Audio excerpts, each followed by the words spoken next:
puedes establecer firmemente como familia y como matrimonio. En el nombre de Cristo Jesús. Amén. Honra y gloria a nuestro Señor Jesucristo, amados hermanos. Gloria a Dios. Tomen asiento. Amados hermanos, vamos a ir rápido.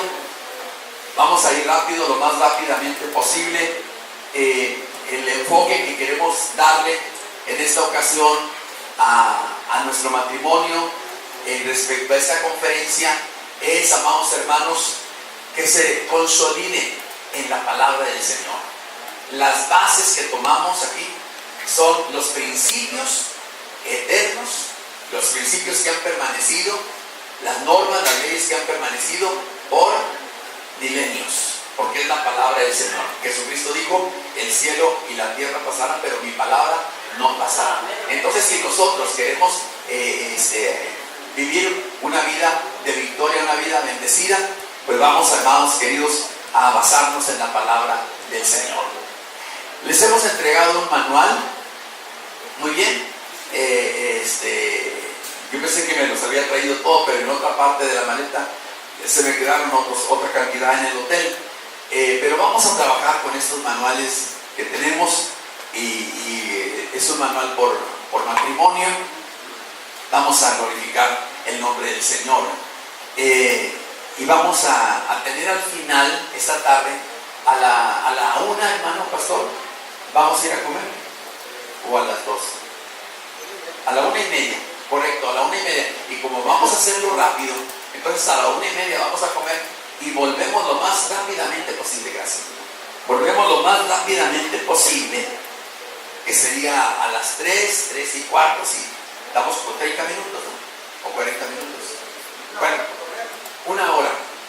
Entonces, si salimos de aquí a la 1:15 por lo detallito del horario, nada más le añadimos una hora para ir a comer, pero puntualmente regresamos 3 o 3:15, porque a las 5 queremos, hermanos, concluir con una oración para renovar los votos matrimoniales. Bueno, iniciemos, hermanos. Estamos tomando ya nota del manual y vemos desde el principio, queridos hermanos, que la familia cristiana y la familia en general está pasando por tiempos complicados. Todos lo sabemos, ¿verdad? Todos sabemos que los tiempos son complicados.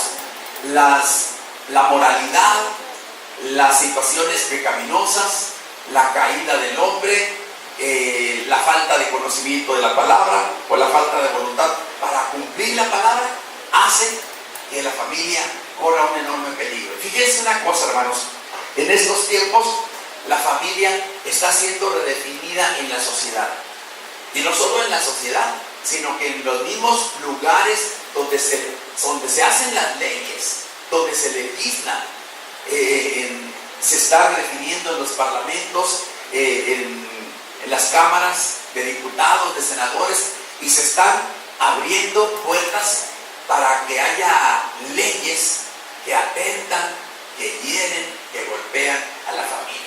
Antes de decir familia, era decir un hogar, una casa, donde estaba el esposo y la esposa y sus hijos, donde estaba papá y mamá y sus pequeños. Esa era la familia. Pero hoy hay 30 o 40 definiciones de familia, y hoy hay familias diversas según las leyes, según las normas que el mundo ha establecido. Entonces se está redefiniendo la familia, y nuestros hijos están siendo educados en esas esferas con unas leyes y bajo un ambiente de muerte, hermanos. Nuestros hijos, nuestra familia están siendo mal educados en esos lugares con ideas que van en contra de lo establecido para la familia según lo estableció el Señor. Sin embargo, hermanos, vemos que a pesar de todos estos atentados contra el matrimonio y contra la familia, Dios sigue trabajando, hermanos. El Señor sigue trabajando de una manera poderosa, y Él quiere llevar a la familia, quiere que todos los matrimonios podamos tener un hogar que, como dice Deuteronomio capítulo 11, verso 21, sea como los días de los cielos sobre la tierra, que sea un pedacito de cielo, no un pedazo de infierno. Hay muchos hogares que son eso, tristemente, están en una condición de pleito, de peleas, y nuestros hijos están viendo todas esas cosas. Pero las familias sanas, queremos decirles, no son el producto de la casualidad. ¿Cómo se formarán las familias sanas, hermanos? Las familias sanas tienen que dar pasos intencionales, proponernos, esforzarnos, caminar bajo los principios, bajo las leyes que Dios nos ha dado. Pero la Biblia es clara y nos habla del deterioro de la familia en los últimos tiempos. Vivimos los últimos tiempos, lo sabemos, hermanos. Vivimos en los últimos tiempos, y en estos tiempos, hermanos, la Biblia nos dice que sería golpeada tremendamente. Hay profecías, dice la palabra del Señor, que en los últimos serán tiempos peligrosos, tiempos donde mucha gente escuchará doctrinas de demonios y se dañará y se afectará terriblemente a la familia. Bueno, si usted y yo, hermano, queremos tener una familia bendecida, ¿cuántos quieren tener una familia bendecida? Una familia fuerte, sólida en lo moral, en lo espiritual, en la convivencia, en la comunicación. Entonces, hermanos amados, tenemos que esforzarnos y tenemos que aplicar los principios de la palabra del Señor, sabiendo que el que está en nosotros es mayor que el que está en el mundo. Y que, como dicen los norteños, no vengo a ver si puedo, sino porque puedo, vengo.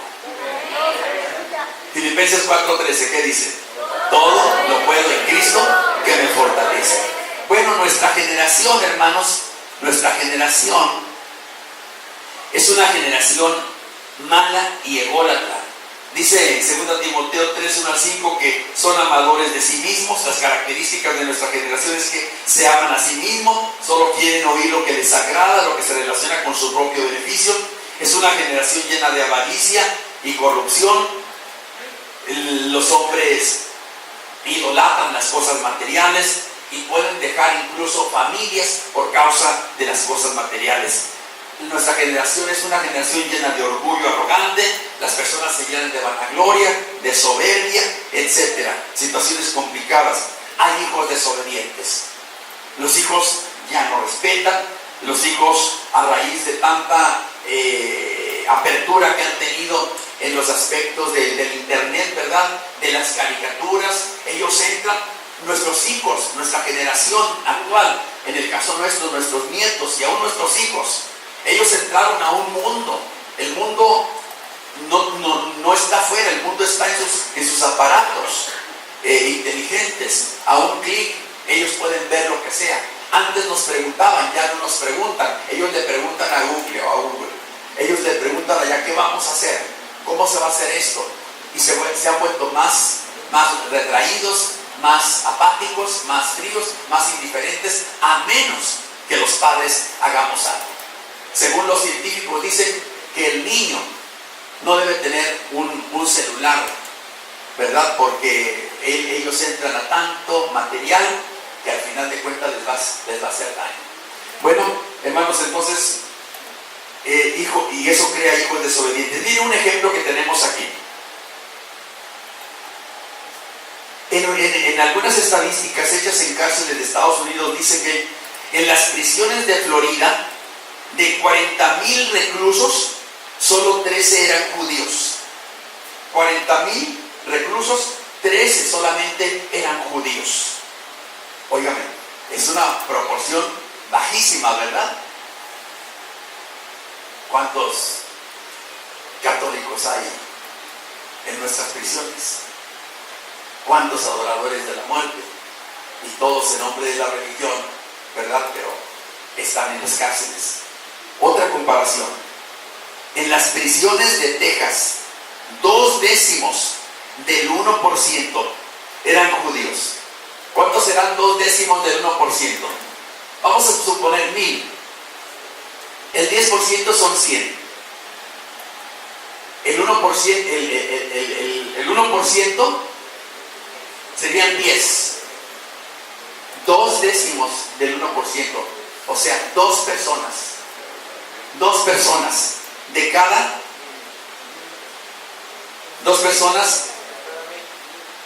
1,000, por así decirlo. 2/10 del 1%, 2 personas de cada 1000. Pero hablamos de un ejemplo de judíos. ¿Por qué? Porque les enseñaron la Torá, les enseñaron la ley de Dios. A los niños desde los 13 años los llevan a hacer una ceremonia llamada el Bar Mitzvah, en donde les dicen: ahora tú eres responsable de tu vida, yo ya no voy a responder por ti. A la edad de 12 años los niños saben mucho más que nosotros, ¿verdad? Bueno, al menos los hijos de los judíos ortodoxos saben mucho más. Se saben el Pentateuco, se saben los personajes principales, se saben los profetas, saben muchas cosas. A nosotros nos preguntan los nombres de los profetas. Dicen: no, mejor pregúntame los nombres de los jugadores de mi equipo de fútbol preferido. Y verdad, hay varones que saben los nombres de cada uno de los integrantes del equipo de fútbol, pero no se saben los nombres de los 12 apóstoles, ni de los 12 patriarcas. Se saben frases de otras cosas, pero no se han aprendido la regla de oro. Lo que haz con los demás lo que quieras que ellos hagan contigo. Y en muchos casos solo saben Juan 3:16 y se lo saben mal. Pero ¿qué les parece si cambiamos ese paradigma negativo y nos vamos, hermanos, a ir adelante? Gloria a Dios. Así que, gracias a Dios, Dios nos ayude. Nuestra generación es una generación mala y ególatra. Hay hijos desobedientes y hay perversión sexual, hombres sin afecto natural. Dice la palabra del Señor: hombres sin afecto natural. Movimiento LGBT, H, J, P, K, todos. Después de la T, LGBT, se le han añadido muchas más letras. ¿Saben, hermanos? Que antes decíamos, solamente hay 2 géneros, género masculino y género femenino. Pues hoy hay más de 30 y tantos géneros, según algunas leyes, que da pena mencionarlos, da pena decirlos, da pena pronunciarlos en público, pero ahí están. Y no los veas a los ojos, porque se van a quejar, tanto mujeres como hombres. Pero les voy a contar algo rapidito. Ahora mismo en el aeropuerto iba un personaje con una barba inmensa, pero caminando, que se contorsionaba todo, con una maleta color de rosa y una bolsa de mano. Qué curioso, ¿no? Qué curioso. Nuestra generación es una generación pervertida. Pero, ¿qué cosa? LGB, ideología de género, movimiento matrimonio igualitario, etc. Por eso muchas familias, hermanos, en la actualidad están luchando en contra de la división. Jesús habló de que en los tiempos finales el hermano entregará la muerte al hermano, el padre al hijo, los hijos se levantarán contra los padres. Y hoy vemos que miles de niños mueren diariamente por abortos y abuso de los mayores. O sea, es una generación mala. Por eso en este medio, hermanos, queridos pastores presentes, ¿ya llegó el hermano Pepito? No ha llegado. Pastor Moisés, ¿lo vio ahorita? Acá está. Bien, qué lindo verles, amados hermanos. El matrimonio cristiano. Vamos a pensar en lo que es el matrimonio cristiano. ¿Qué es o qué no es? Primero, el matrimonio no es un mero arreglo de conveniencia humana, porque no fue diseñado ni planeado por el hombre. El Señor, hermanos, nos dice que desde el principio de la historia humana, antes de que existiera la iglesia misma, antes de que existiera el gobierno, Dios planeó el matrimonio con las palabras solemnes: dejará el hombre a su padre y a su madre, y se unirá a su mujer, y ambos serán una sola carne. Entonces los hombres no tienen el derecho, están usurpando un derecho cuando quieren modificar el matrimonio. Dicen las leyes: si un hombre se quiere casar con otro hombre, que se case, lo aprobamos, lo apoyamos. Dicen las leyes, pero no significa que Dios lo apruebe. Y el pueblo cristiano tenemos que pugnar por lo que nos dice la santa palabra del Señor. Amén, hermanos. Lo que nos dice la palabra del Señor. Segundo, el matrimonio. El matrimonio es la institución fundamental de la sociedad. Así que cuando se ataca el matrimonio, en realidad se está atacando a la familia y se está atacando a la sociedad. ¿Por qué? Porque el matrimonio es la entidad, el núcleo más pequeño de la sociedad, llamada familia. En la Biblia se le llama casa, también se le llama familia. Pero, por ejemplo, Josué dijo: yo y mi casa serviremos a Jehová. La palabra casa es un término muy rico, más incluso que familia. Mi casa, Cuando usted dice mi casa, usted está hablando de todos los que viven ahí.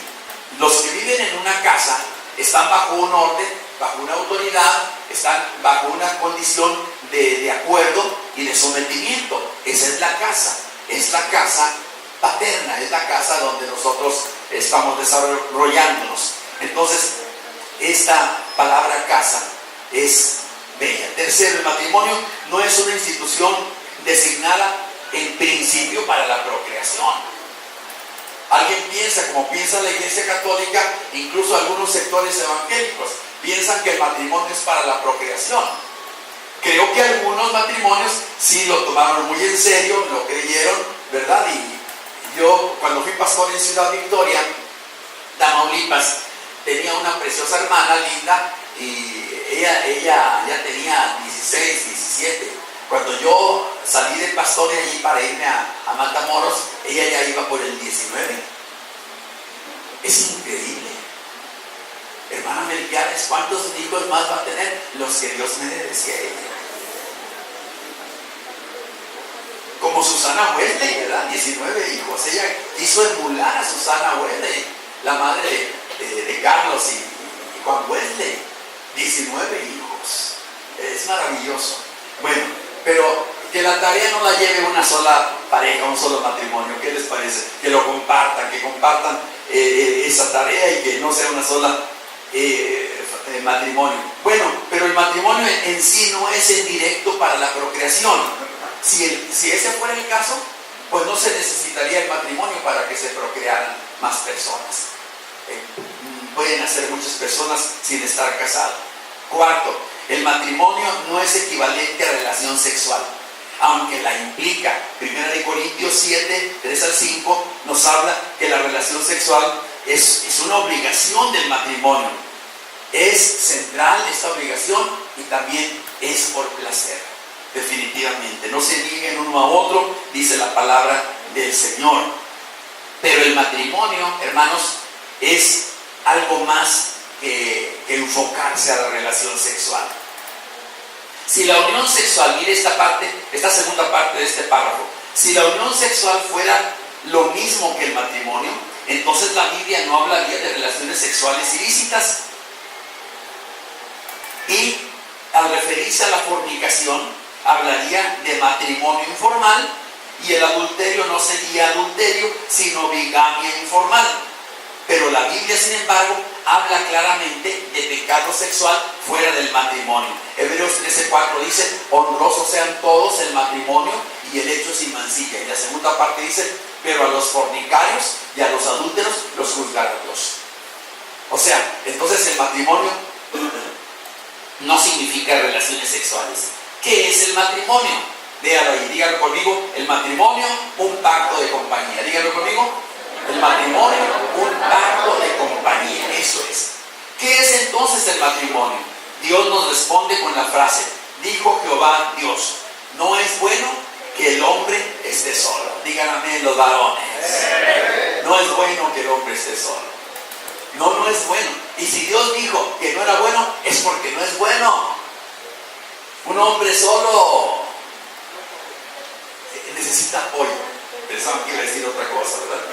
Un hombre solo necesita apoyo, necesita algo formal, como la palabra del Señor lo dice. Entonces la razón del matrimonio, hermanos, el matrimonio responde a un problema. ¿Cuál era el problema, hermanos? El problema de Adán: estaba solo. Adán estaba solo y Adán estaba trabajando. Adán tenía mucho trabajo, organizando, poniendo nombre a la creación, a los animales. Pero para Adán no se halló una ayuda idónea para él. Entonces Dios le llevó a Eva. El compañerismo y la compañía son la esencia del matrimonio. Otra vez Génesis 2:24, léalo conmigo. Por tanto, dejará el hombre a su padre y a su madre, y se unirá a su mujer, y serán una sola carne. Entonces, la esencia del matrimonio es nada menos, amados hermanos, que la compañía. No es bueno estar solos, dice la palabra del Señor. La compañía es la esencia del matrimonio. Dios nos hizo de tal forma que no estaríamos completos a los varones sin la esposa. Y Dios hizo a la esposa de tal forma que no estaría completa, o a la mujer de tal forma que no estaría completa sin su esposa. Cuando ya faltaba poco tiempo para casarme, le decía a su madrecita, la hermana Lupita, le decía a mi esposa: Estercita, no te cases, mi amor, quédate con nosotros. Pero no les hizo caso, hermanos. No les hizo caso, y gracias a Dios que no les hizo caso. Quédate con nosotros, hijita. No, mami, ¿te quedaste tú con tus papás? No, pues entonces yo tampoco, pero los voy a venir a visitar, le digo. O sea, necesitamos la compañía. Ahora, la Biblia describe el matrimonio en términos de compañía. Proverbios 2, 16 y 17. Vamos a verlo. Proverbios 2, 16 y 17. Serás librado de la mujer extraña, de la ajena, que halaga con sus palabras. 17. La cual abandona, noten, al compañero de su juventud y se olvida del pacto de su Dios. Compañía, hermanos. O sea, en este enfoque sobre el matrimonio, su servidor y mi esposa les vamos a estar hablando enfáticamente de un aspecto fundamental, porque ha sido tan golpeado el matrimonio, ha sido tan golpeada la familia, que hoy queremos ver lo que la palabra del Señor nos dice, para que seamos personas capaces de tener un hogar bendecido, como veíamos hace rato en Deuteronomio, un hogar en donde se parezca a una experiencia del cielo, una experiencia en la presencia del Señor Jesucristo.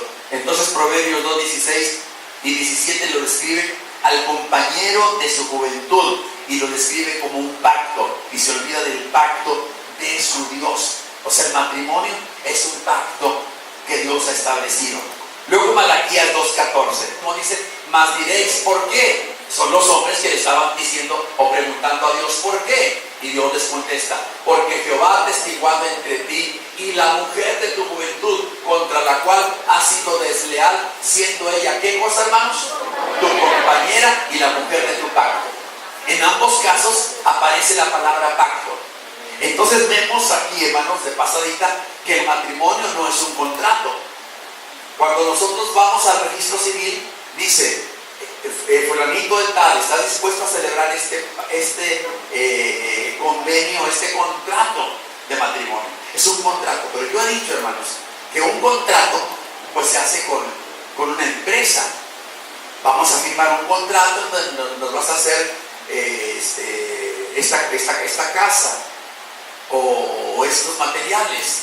Finalizando el trabajo, se acabó, se cerró el contrato, y ya cada quien se va por su rumbo. Pero el matrimonio no es un contrato que se pueda romper sin sufrir consecuencias. El matrimonio es un pacto. ¿Cuántos decimos amén, hermano? Un pacto ante el Señor. Bien, entonces, la mujer extraña o extranjera equivale a una prostituta. Llamada extranjera porque ni la prostituta ni la adúltera tenían lugar en Israel. Por eso Proverbios y Malaquías enseñan que tanto para el marido como para la mujer, la compañía es ideal. Entonces, entrar en el matrimonio debe significar el deseo de unirse, de juntarse para cubrir la necesidad mutua. ¿Cuál es esa necesidad? La necesidad de compañía, que se nos dice en Génesis 2:24: dejará el hombre a su padre y a su madre y se unirá a su mujer. Se unirá a su mujer. Ayuda idónea significa una ayuda apropiada, significa complemento, da la idea de aproximarse, de acercarse. Por eso Eva era la otra mitad. Aquí no es que ella sea menos, hermanos, hombres, mis apreciados amigos. Eva no es menos, la mujer no es menos, el hombre no es más. En el concepto bíblico no estamos como en Afganistán, donde la mujer la cubren de mollera a pies y es minimizada y es despreciada. No, el Señor vino a dar el gran valor al matrimonio y a la unión matrimonial. Por eso el apóstol Pablo dice: cada uno tenga su propia mujer En ese tiempo del apóstol Pablo, en Corinto, en Éfeso, los hombres tenían mínimo 3 mujeres. Tenían 3 mujeres, una concubina, una profetisa del templo de Diana de los Efesios o de los templos idólatras de Corinto, por ejemplo, que eran las sacerdotisas, y su mujer. La sacerdotisa era para celebrar el culto a sus ídolos, la concubina para satisfacerse sexualmente y la esposa para tener hijos. Cuando Pablo llegó, dijo: no, señores, ya no podemos seguir con esa costumbre. No, señor, ya no puedes. Ya, tienes que cambiar. Entonces les dijo: ahora cada uno tenga a su propia esposa en santidad y honor. Estamos hablando claro, hermanos, ¿verdad? Nadie se va a asustar, ¿verdad? No. Estamos hablando claro porque se requiere. Es importantísimo que hablemos. Además, si la Biblia lo dice, pues hay que pronunciarlo, hermanos. Hay que decirlo. Decimos amén, hermanos. Entonces, mis queridas hermanas, ayuda idónea no es minimizar. Si usted tenía una idea equivocada sobre esto, cámbiela. No es ser menos. El hombre no es un capataz. El hombre no es el jefe, el jefazo. No. El hombre es el esposo. El hombre es el protector. Se va a hablar al ratito más sobre esta cuestión. Bien, entonces, hermanos, la ayuda idónea. La mujer completa la vida del hombre, haciendo que él llegue a un punto, a un nivel que no podría alcanzar sin ella, y el hombre completa a la mujer y la conduce, la lleva a un nivel de comprensión de la vida, de las cosas, que no podría alcanzar sin ella. Pedir la opinión de la esposa no es denigrarnos, ni rebajarnos, ni perder autoridad, queridos hombres. Es que ella a veces piensa mejor. Rapidito le digo una anécdota. Llegó el esposo con su mujer y le dijo: mujer, viejita, vamos a salir de pobres. ¿Ah, sí? Sí, vamos a salir de pobres. ¿No te emocionas? Pero la mujer tiene un sexto sentido. Y dice: ¿ah, sí? ¿Cómo vamos a salir de pobres? Fácil. Me acabo de asociar con un amigo nuestro. Tú lo conoces, ha ido a la iglesia. Tú lo conoces. Es el hermano aquel, fulano de tal. Y dice la esposa: me da mala espina. Es el sexto sentido. Me da mala espina. Por favor, escúchame lo que te voy a decir. Vamos a salir de pobres. ¿En qué te asociaste? Entré al negocio de él. Vamos a vender un tipo de maquinaria, no sé qué tipo, cosa iban a vender. Así. ¿Y cómo es? ¿Cómo vamos a recibir dinero para dejar de ser de pobres? Dice: ahí está el punto. Yo tengo que darle 400,000 pesos ya. Ah, sí. ¿Y de dónde se los vas a dar? Vamos a hipotecar la casa. Dijo ella: no podemos hipotecar la casa. Tú no me entiendes, le dijo él. No me apoyas. Dijo: ¿cómo te voy a apoyar si lo único que tenemos, el bien de nuestros hijos, quieres que lo pongamos al aire? Dijo: pero en 3 meses me aseguró que vamos a recuperar los 400,000 pesos y más que eso.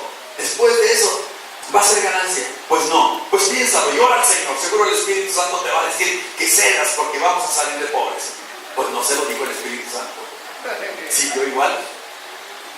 Y volvió otra vez: ya me está urgiendo el hermano que le entreguemos el dinero para poder iniciar el negocio. Dijo: ¿y por qué no va a buscar a otras personas? No, dijo: es que no sería con nadie más que conmigo. Y así: no, pues no te voy a firmar. Y salió muy enojado él. Bueno, 3 o 4 días o una semana, hermanos, se supo la situación. A este hombre falso, lobo rapaz, lo agarró la policía, era un defraudador, y vino este hermano y le dijo: gracias, mi amor, por no dejarme caer en eso.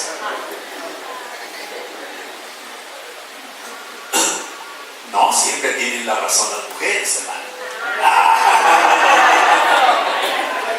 No siempre, eso lo sabe mi esposa, no siempre. ¿Verdad? Fernando? No siempre. Para que no vayan a decir a todas las hermanas: ya ves, ahora todo, dime. No. Es un equilibrio. dicen amén, varones?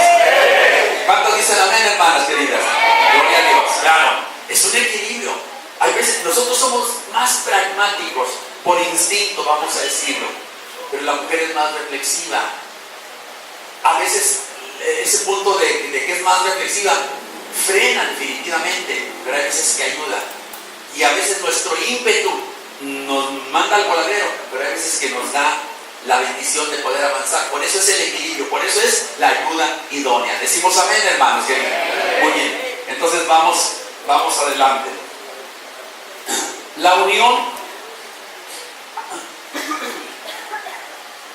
matrimonial por pacto, note ese punto. La unión matrimonial por pacto resuelve el problema de la soledad, no solo llenando un vacío, sino que la soledad del ser masculino o femenino queda totalmente cubierta o satisfecho. ¿A qué nivel? A rebosar, hermanos, a rebosar. Ayudar es otro aspecto de la compañía, son compañeros para ayudarse. Algunos de los goces más grandes son el trabajar o hacer cosas juntos, uno al lado del otro. ¿Verdad que nos falta tiempo a veces? No nos falta tiempo, no lo hacemos. Los maridos necesitamos llegar a casa, darnos tiempo. Vamos a hacer cosas juntos, hermanos. Cosas juntos. No sé. Dicen que en Francia, por ejemplo, el hobby, la segunda actividad principal después del trabajo que tengan, después de la actividad propia de su profesión o de su oficio, lo segundo es la jardinería, se imagina, en Francia. Así que los hombres y las mujeres salen al patio, arreglan las flores, arreglan el jardín, y de eso los desestresa. Algún hombre diría, ¿yo qué? ¿Regando florecitas yo? Pues sí, para que la cortes luego y se la regales, ¿verdad? A las mujeres, ¿a cuántas mujeres les gusta que les regalen flores, hermanas? Hermanas, gracias, hermanas, gracias. Todas tienen esa sensibilidad. Vamos a hacer cosas juntos, vamos a salir al patio, vamos a salir al parque, vamos a estudiar juntos, vamos a hacer algo que nos agrade a ambos, ¿no? Hacer cosas juntos.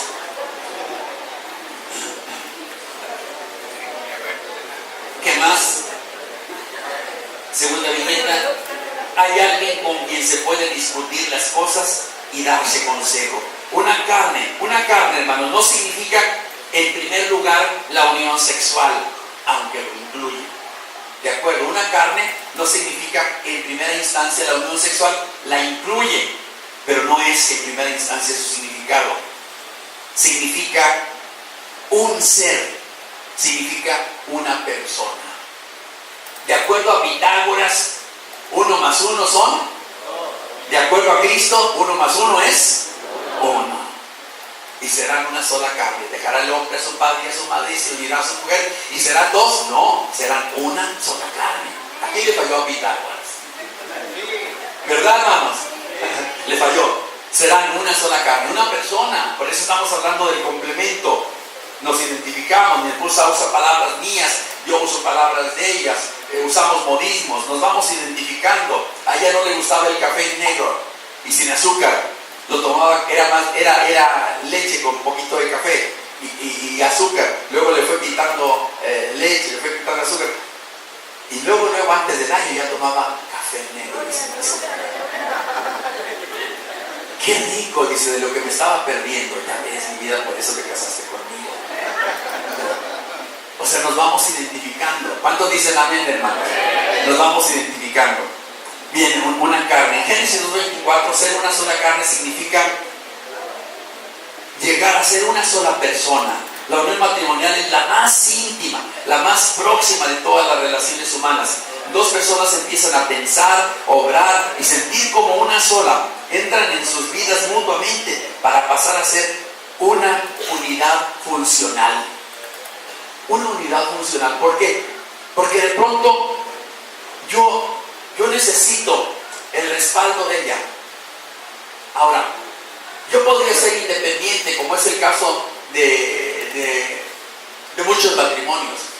Nosotros los pastores aconsejamos continuamente, oramos, apagamos fuegos, somos referees, arreglamos muchas situaciones. Pero una ocasión nos tocó hablar con una persona que decía, llegaba y no saludaba, no daba beso, no era amable, no era afable, no era agradable, y llegaba y lo que decía, ¡ya está la comida! ¡Quiero la comida! ¡Quiero comer! ¡Quiero comer! Y entonces decía la dama, ¿cómo te fue? Bueno, ¿y a ti qué te importa? Decía ella. Pues es que soy tu esposa. No. Una vez vamos a poner las cartas sobre la mesa. Tú no me preguntes con quién ando, dónde ando, cuándo llego, cuándo me voy. Solo sírveme la comida. Oiga, pues para eso se hubiera casado hubiera contratado un chef, ¿no? Un cocinero. Pero esa frialdad precisamente debe desaparecer. Una vez un anciano, y digo un anciano porque quedó viudo ya siendo anciano, y a los meses vino conmigo. Vino conmigo y me dijo, pastor, me voy a casar. ¿Cómo ve? ¿Cómo ve? Y entonces lo vi de arriba abajo. Pues lo veo muy cansado. No sé si aguante. ¿Te imaginas? Un señor de 70 años. Claro que la señora tampoco era una jovencita quinceañera, pero por lo menos tenía 25 o 30 años. Y le digo, no le conviene, a menos que quiera morir de un paro cardíaco. Dijo, me voy a casar. ¿Sabe por qué me voy a casar? Fíjate, pastor, me decía, ¿sabe por qué me voy a casar? Porque yo necesito a alguien que me lave, que me planche, que me haga comida y que cuando me enferme me cuide. ¿Verdad que no, hermanas? ¿Verdad que no es para eso? No, el estar juntos es para ayudarse mutuamente, para crecer mutuamente, para desarrollarse mutuamente, para avanzar. Dije, pues para comenzar, tus objetivos están equivocados. Perdón, sus objetivos, porque era tan grande que yo tenía que respetar. Te postrarás ante las canas, te inclinarás ante las canas, dice la Biblia. Bueno, vamos adelante. Hermanos, el matrimonio, entonces, son una unidad funcional. En el matrimonio, las relaciones son tan íntimas. ¿Qué tan íntimas? Lo más íntimas. Podemos tener amigos, tener compañeros de trabajo, tener compañeros, compañeras, pero la comunión nunca es tan íntima como con la esposa, como entre esposa y esposo. Tanto que el Señor usó esa figura cuando dice, las casadas estén sujetas a sus maridos como lo está el Señor, y el marido ame a su esposa tanto como Cristo amó a la iglesia y se entregó a sí mismo por ella para santificarla, para presentársela a sí mismo una iglesia gloriosa que no tuviese mancha ni arruga. Entonces la unidad, la comunión con el Señor nuestro debe ser tan especial y tan profunda que lo asemeja con la comunión íntima en un matrimonio. Amén, amados hermanos. Bueno, entonces, hermanos, el matrimonio, voy a ir rápido en este concepto. El matrimonio fuerte se basa en la promesa formal del desposorio.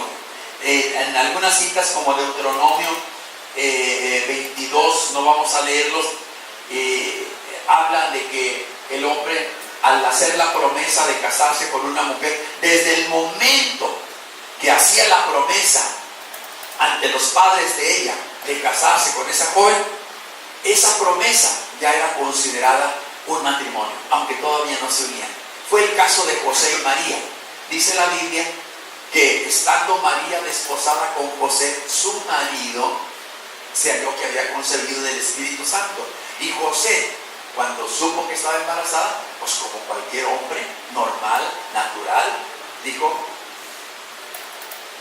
me fue infiel. Él no quería que la apedrearan. Entonces dice la Biblia que José quiso dejarla secretamente, extendiéndole una carta de divorcio. Al extenderle una carta de divorcio, ella era librada, aunque iba a ser tenida como una mujer mala. Pero la Biblia incluso nos dice que José, como era justo, o sea, la Biblia ve como algo bueno lo que José iba a hacer para cuidar a María. Pero dijo José, ese niño no es mío. Tuvo que venir el Espíritu Santo, tuvo que mandar a un ángel y decirle: José, no temas recibir a María, tu mujer. Todavía no la recibía, o sea, estaban desposados, o sea, estaban comprometidos. No temas recibir a María, tu mujer, porque el fruto que hay en su vientre es del Espíritu Santo. Y José la recibió, hermano. José la recibió. Yo quiero sugerir a los pastores que es una sugerencia. Aquí está una ceremonia de desposorio en nuestras congregaciones, a fin de que el futuro matrimonio se establezca sobre la base del compromiso y se eviten en lo posible problemas y divorcio. Sugiero a los pastores fomentar una ceremonia de desposorio que puede incluir los siguientes puntos. Número 1, los novios se comprometen entregando él a ella el anillo de compromiso. 2, se fija la fecha para la boda. 3, firman novio y novia su compromiso específico, especificando los límites y acuerdo delante de Dios en cuanto a su relación física. Es decir, ellos están firmando que se van a respetar. Y 4, los padres y el pastor o un representante de él serán testigos. Fíjese, estamos hablando de una ceremonia de desposorio. Yo lo he practicado en la iglesia. De pronto un muchacho me dice: pastor, yo quisiera hablar con usted, la señorita fulana de tal me agrada, yo ya hablé con sus padres, quiero casarme con ella. Le digo: ¿lo piensas hacer en serio? ¿Estás hablando en serio? ¿No quieres jugar con ella? No quiero jugar con ella en lo absoluto, quiero casarme con ella. Bueno, entonces haz una ceremonia y vamos a fijar una fecha. Entonces se juntan las dos familias y él va y se compromete ante la familia de la novia y ante su propia familia y dice: a esta joven yo la quiero por esposa. De aquí a un año o 2 meses, 1 año, 3 meses, 1 año y medio o 2 años me voy a casar con ella, pero de aquí en adelante mi compromiso es con ella y yo no voy a andar coqueteándole ninguna otra, y ella tampoco. Tampoco nos vamos a ir a lo oscurito, tampoco vamos a faltarnos al respeto. La voy a respetar y nos vamos a respetar mutuamente. Entonces lo hemos hecho, hermano. Los jóvenes entregan el anillo de compromiso a su novia, a su prometida. Ahora no le llaman novia, sino mi prometida o mi prometido, y eso es lo que son. Entonces ya toda la iglesia sabe que hay un compromiso. Fíjense, entonces eso ayuda para que él no ande como ¿cómo le llaman? Es como las avecitas estas que andan de flor en flor, ¿no? Sino que la respeta. Es una sugerencia a los pastores y yo veo que ha dado muy buen resultado. Bien, tenemos 10 minutitos, 11 minutos. Vamos a entrar en este punto muy importante, hermanos: el matrimonio y el sexo. La relación matrimonial es exclusiva. Tanto el matrimonio, hermanos, como el sexo son un diseño divino. Fíjense, hermanos, cuando Dios hizo la creación, 6 o 7 ocasiones aparece la frase: y vio Dios todo lo que había hecho y dijo que era bueno en gran manera. Cuando creó la naturaleza, cuando creó los ríos, cuando creó la vegetación, cuando creó la luz, vio que todo era bueno en gran manera. Y creó Dios al hombre a su imagen, a su semejanza de Dios, lo creó, varón y hembra los creó. Y al final, hermanos, en Génesis 1:31, vamos al verso 31, léanlo conmigo. Y vio Dios todo lo que había hecho, y he aquí que era bueno en gran manera. Y fue la tarde de la mañana, el día sexto. Al final, en el último día, el Señor contempló todo lo que había creado y dijo: es bueno en gran manera. ¿Y qué incluía esto? Incluía no solo la creación, incluía al hombre, incluía a la mujer con sus características sexuales. Así que vio Dios que haber creado al hombre con sus características masculinas y a la mujer con sus características femeninas era bueno en gran manera. Así lo dice el Señor al final de ese capítulo. Vio Dios lo que había creado y aquí que era bueno en gran manera. Amén, hermanos. Entonces, el sexo dentro del matrimonio es algo bueno de acuerdo a la palabra del Señor. Las instrucciones que Dios da al primer matrimonio en Génesis 2, 24 al 25 incluían: dejará el hombre a su padre y a su madre, se unirá a su mujer, serán una sola carne.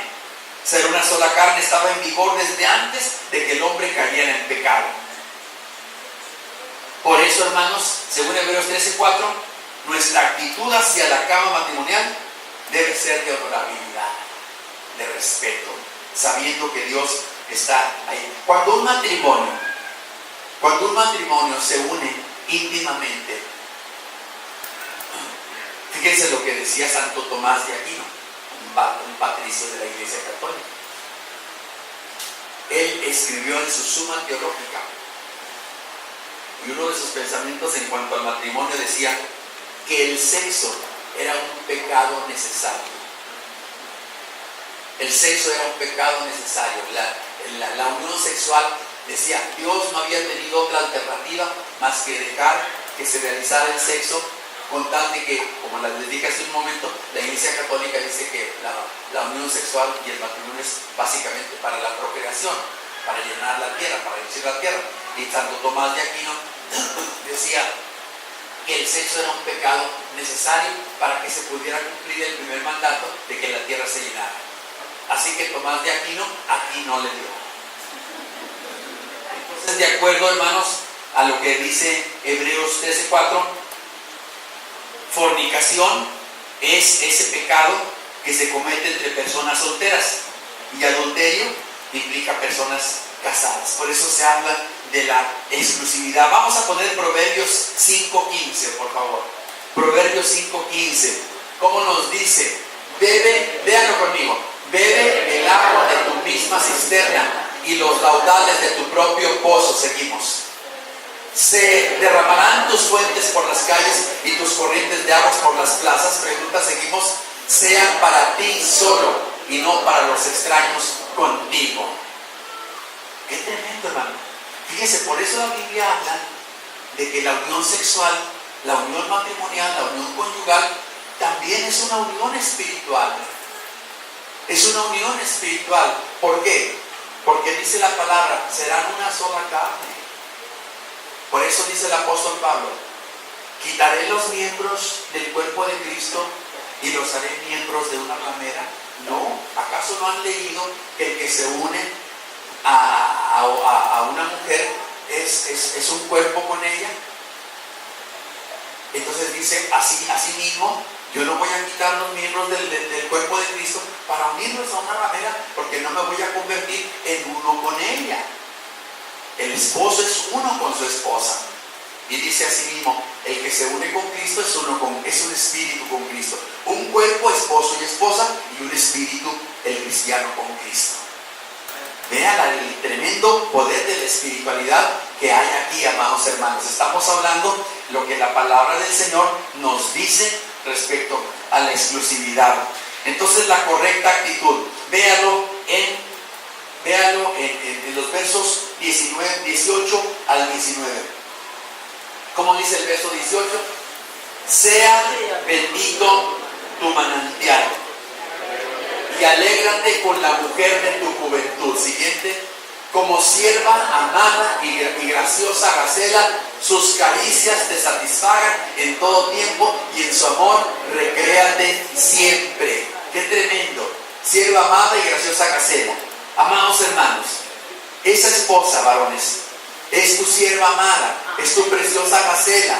Con ella has crecido, con ella te has desarrollado.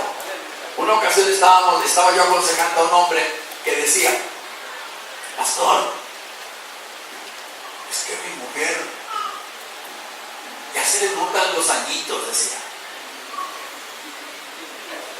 Ya se le notan los añitos. Así, nada más a ella le digo. Mírate al espejo. Le digo, a ti se te notan más. O sea, hombres, la vanidad a veces de creer que sigue siendo un jovenazo, treintón, un treintañero, cuando ya tiene 65 o más años. Mi madre decía ya en aquel ambiente norteño, decía, es un viejo sesentón, decía. Un viejo sesentón. Y ya andaba por ahí enamorando a una quinceañera, a una veinteañera.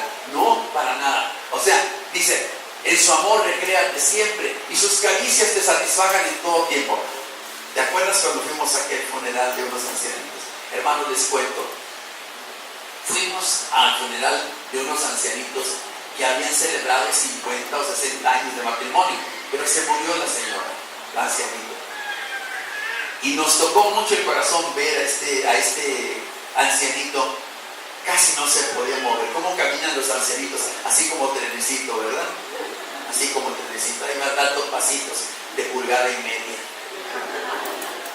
Sí, y se acercó al féretro y le decía, oh, amada mía, mi preciosa, mi compañera, ¿cómo te voy a extrañar?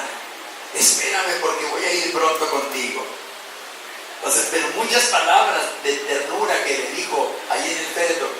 Y así dice la Biblia. Qué lindo es que le hayas dicho a tu esposa, hermano, en aquel tiempo de noviazgo, en aquel tiempo de juventud, y muchos todavía son jóvenes. Qué bueno que le hayas dicho, quiero unir mi vida a tu vida.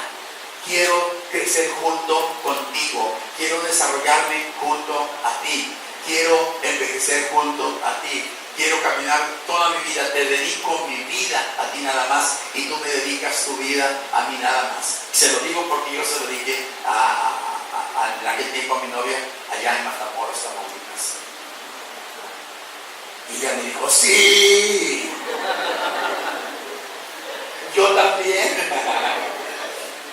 Ahorita se va a vengar cuando ya suba aquí. Queridos hermanos, exclusividad. ¿Para qué andar gastando fuerzas en otras partes? El matrimonio cristiano es eso, es un matrimonio bendecido, es una entidad bendecida por el Señor, rapidísimo. El deberes y privilegios del hombre casado. Aquí están las citas, Efesios 5, maridos amad a vuestras mujeres, así como Cristo amó a la iglesia y se entregó a sí mismo por ella. Vemos que muchos de los problemas que prevalecen en el matrimonio se deben al hecho de que el hombre casado no entiende los roles y responsabilidades que debe cumplir. ¿Cuáles son? El esposo debe amar a su esposa. Su primera responsabilidad es amarla, como Cristo amó a la iglesia. Y el hombre cristiano, pues ya lo sabe. Ahora, este principio es para hombres cristianos y no cristianos.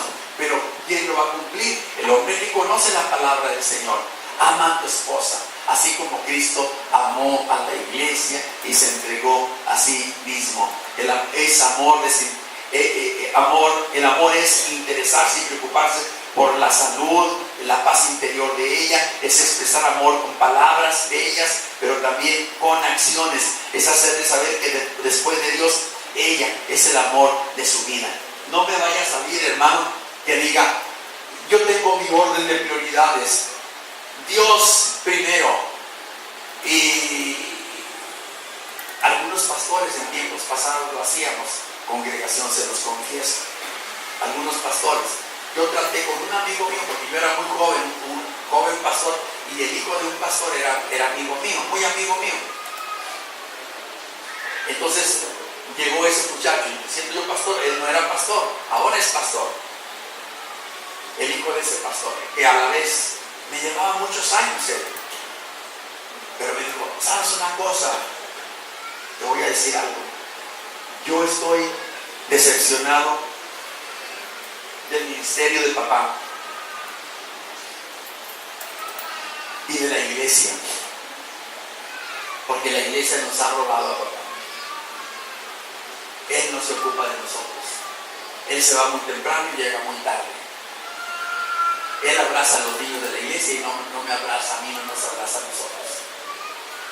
Y yo hablé con él como amigo, que yo hice mi partecita que pude hacer con él.